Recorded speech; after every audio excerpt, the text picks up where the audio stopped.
Good morning. So this is the technical video. With the Ask Us Anything questions that we invited you to send, I had a number of questions about how I did the videos, how I edited them and processed them and uploaded them. So this video is going to be showing you what equipment I use to do the video editing, to show you a little bit about how I edited the videos, and then I'll come back and give you some practical suggestions that I learned in the whole process about how you upload, where you upload, and different things like that.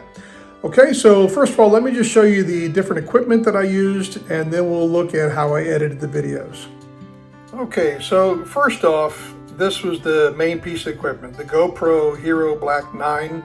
I think they're up to 12 now. Great camera.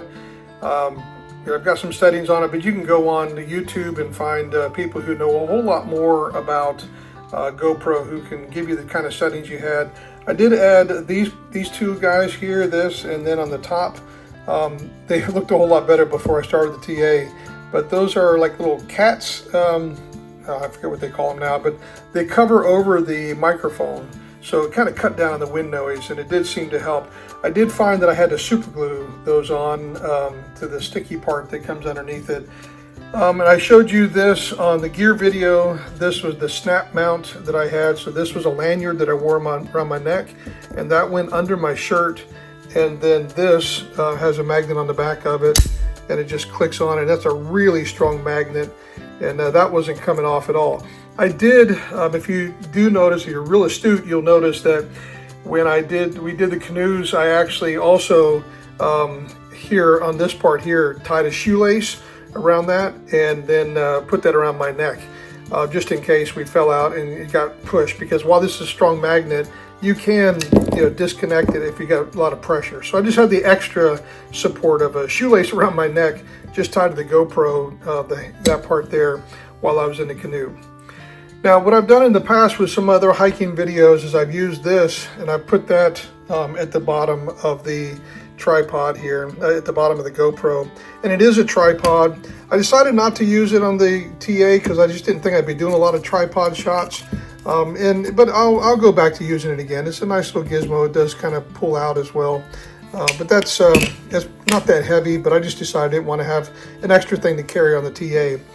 And then way back in the day, this is what I used. I used this to clip to my backpack, and then I connected the GoPro there so I could go sideways, and then I could also go up and down.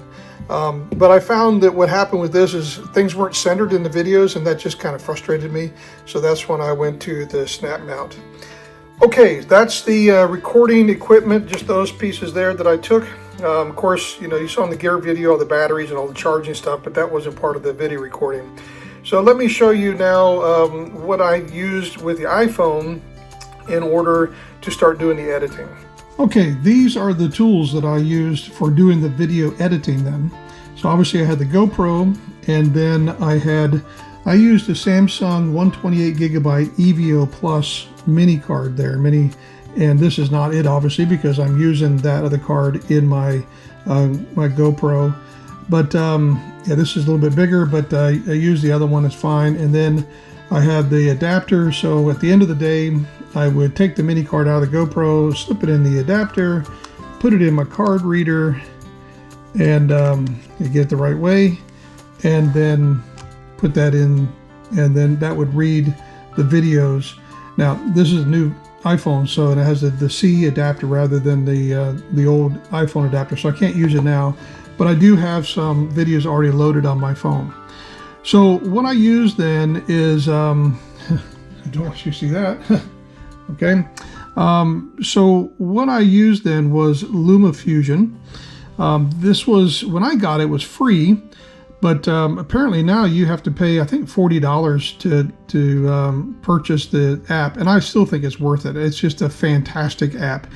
So to start off, you start off with a new project here, and I've already typed one. I'll get a new one here. My project 2, you could type in, I would put like what day it was, day 123 or whatever it was. Hit that, and now it comes up with your photos. And here's the options. I had photos. This is not a tutorial. This is kind of showing you the power of this program. You could import photos and videos. Sometimes I did that. The titles, I could do that. Transitions, music, story blocks. That was a paid part of this app that I didn't get. So the three main ones I had were the titles, transitions, or the four ones: titles, transitions, music, and photos. So start with the photos. I could do all photos and videos, or just videos. So I've got a few videos from other stuff, and then what I would just do is take that and drag it and drop it, take it, drag it and drop it, take it, drag it and drop it, and that's how you kind of do it. And then I could go back and figure out, did I want all that video? So I might want to start the video there. So then I just tap there and do cut, and that it's that easy. When I wanted to do a transition, so I could take the transitions, I usually started with the dip. I just take that, drag it over the top, and now this is what that looks like. All right. If I wanted to do transitions in between, I could do the cross dissolve, and that would automatically do a nice cross dissolve. I'll tell you a story about animals. Okay. So it's a really powerful video editing program to begin with. And then when it came time to wanting to, if I wanted to work on the video itself, I could double tap on that. And down here is where I could, if I wanted to zoom in or zoom out. Sometimes if I wanted to zoom in but then focus on a different part, I can move that around. And you could, I didn't mess with the fitting, but it's a pretty powerful tool. There's an awful lot you can do there. Audio, you can change the audio. So sometimes I would want to bring an audio in slowly. So just add that part there. This is where the volume was. And if I wanted the volume to come up slowly, I would just go to the beginning, put another one of those dots in, and then that would bring it in. A story about animals. You can see it would fade the volume in. And the giraffe. Yeah. So that's I mean, that's pretty amazing, the ability to do all that. Titles, you know, I kind of picked the one eventually that I settled in on was this one. Just drop that over top, and then I could edit that. And basically that was just a matter of type there. Where is it? There we go. So I never wanted that really. I use that every once in a while, but that, type in there day 121, and now I'm back out of it, and there we go. And the giraffes, that's yummy. And then finally, to put a music overlay, you could zoom in and zoom out. Let's put music. I go to music. I had a playlist that was listed as TA songs, and then I could just go through and find out I had 3 different levels of music. I had 01 was fast and peppy, I had 02 was kind of medium, and 03 was kind of soft and slow. So I kind of based the music on how I was feeling for the day. So then I could just take and drag and drop that, and then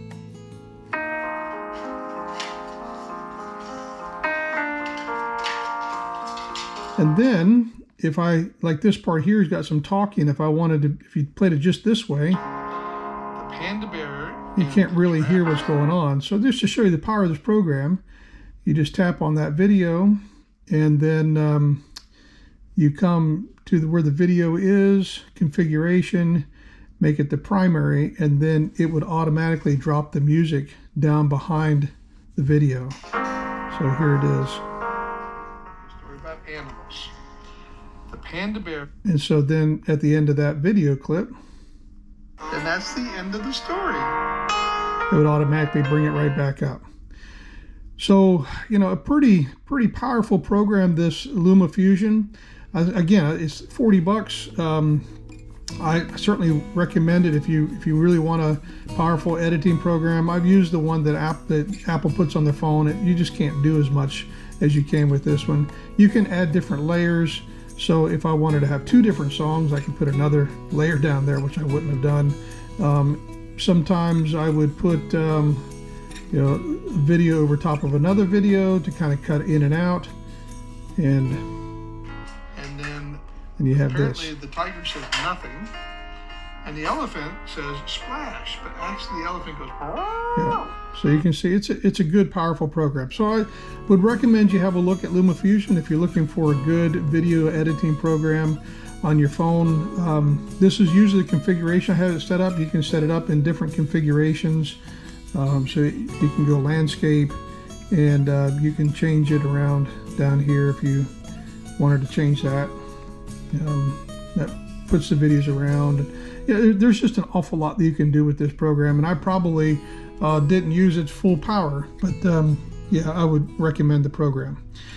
And then once I had the video all completed, then you pop down here to rendering it, and you're sharing it, and I put it, the video. I started on the first, on the North Island with this, but it made it really big files.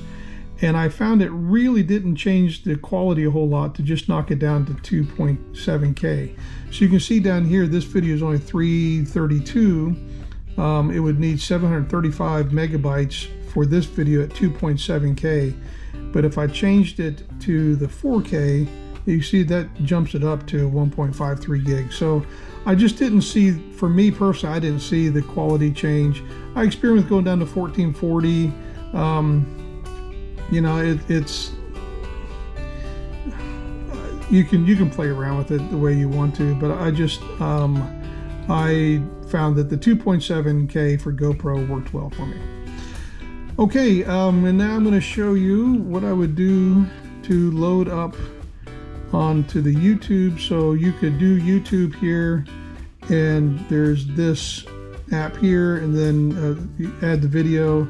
And then here's the video that I had, 251. And so you'd load that, tap that, next, and then you load everything up. And and you can play around with that. Hopefully you know how to upload videos to YouTube.